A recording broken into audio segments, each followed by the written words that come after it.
আসসালামু আলাইকুম। বীর মুক্তিযোদ্ধাদের সম্মানী ভাতা বাড়ানো হবে, জানবো তার বিস্তারিত খবর। তবে আপনি যদি যুদ্ধের জীবন চ্যানেলে নতুন হয়ে থাকেন, চ্যানেলটি অবশ্যই সাবস্ক্রাইব করবেন, পাশেই থাকবেন। 17 বছর ও মুক্তিযোদ্ধাদের মুক্তিযোদ্ধা বানানো হয়েছে বলে মন্তব্য করেছেন মুক্তিযুদ্ধ বিষয়ক মন্ত্রী হাফিজউদ্দিন আহমদ। মুক্তিযুদ্ধ বিষয়ক মন্ত্রী মেজর অবসরপ্রাপ্ত হাফিজউদ্দিন আহমদ বলেছেন, গত 17 বছর ও মুক্তিযোদ্ধাদের মুক্তিযোদ্ধা বানিয়ে সংখ্যা বাড়ানো হয়েছে। এইসব মুক্তিযোদ্ধার তালিকা যাচাই বাছাই করে প্রকৃত মুক্তিযোদ্ধাদের সম্মানিত করা হবে বলেও জানান তিনি।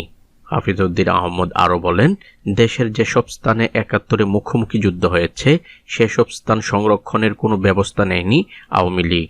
তাই স্থানীয় মানুষ জানেই না ঠিক কী ঘটেছিল ওইসব এলাকায়। এইসব এলাকা চিহ্নিত করে সংরক্ষণের জন্য স্মৃতিস্তম্ভ নির্মাণের ঘোষণাও দেন তিনি।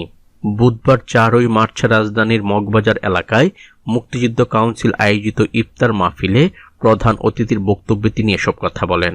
মুক্তিযুদ্ধ বিষয়ক মন্ত্রী মেজর অবসরপ্রাপ্ত হাফিজউদ্দিন আহমদ আরও বলেন, মুক্তিযোদ্ধাদের সম্মানী ভাতা বাড়ানো হবে এবং তাদের জন্য ফ্ল্যাট নির্মাণের পরিকল্পনা করছে সরকার। বেগম খালেদা জিয়াই মুক্তিযোদ্ধাদের সম্মানিত করতে প্রথম মুক্তিযুদ্ধ মন্ত্রণালয় তৈরি করেছিলেন বলে উল্লেখ করেন মেজর হাফিজ। বীর মুক্তিযোদ্ধাদের সম্মান ও ভাতা কত বাড়ানো হবে সেই বিষয়ে তিনি কোনো মন্তব্য করেননি, শুধু বলেছেন মুক্তিযোদ্ধাদের সম্মানী ভাতা বাড়ানোর পরিকল্পনা করছে সরকার। কবে থেকে সেই পরিকল্পনার কাজ বাস্তবায়ন করা হবে তারও কোনো সঠিক উত্তর পাওয়া যায়নি। তবে আপনাদের সুবিধার্থে বলে রাখি, সাধারণ বীর মুক্তিযোদ্ধা ছাড়া অন্যান্য অনেক সেক্টরে ভাতা বাড়ানো হয়েছে এবং তা করে গিয়েছে অন্তর্বর্তী সরকার। তবে যেহেতু নতুন সরকার এসেছে, নতুন সরকার এসেই শুরুতেই যেহেতু বলছে বীর মুক্তিযোদ্ধাদের সম্মানী ভাতা বাড়ানো হবে, এখন দেখার বিষয় কবে বাড়ানো হবে এবং কত বাড়ানো হবে। তবে একাধিক সূত্রের সাথে যোগাযোগ করা হলে তারা বলেন, সরকার ইতিমধ্যেই পরিকল্পনা করেছেন বীর মুক্তিযোদ্ধাদের সম্মানী ভাতা বাড়ানোর বিষয়ে।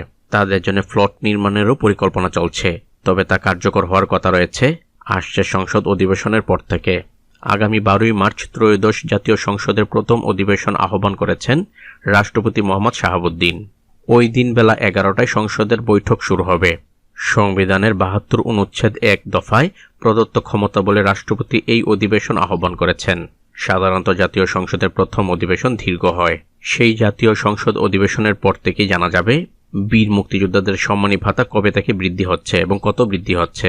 তবে যেহেতু মুক্তিযুদ্ধ বিষয়ক মন্ত্রী মেজর অবসরপ্রাপ্ত হাফিজউদ্দিন আহমদ সরাসরি বলেছেন বীর মুক্তিযোদ্ধাদের সম্মানী ভাতা বাড়ানো এবং তাদের জন্য ফ্ল্যাট নির্মাণের পরিকল্পনা করছে সরকার, সেহেতু তা বাস্তবায়ন হবে তাই আশা করা যায়।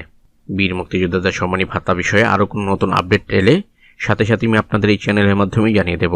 ততক্ষণ পর্যন্ত সবাই ভালো থাকবেন, সুস্থ থাকবেন। আল্লাহ হাফেজ।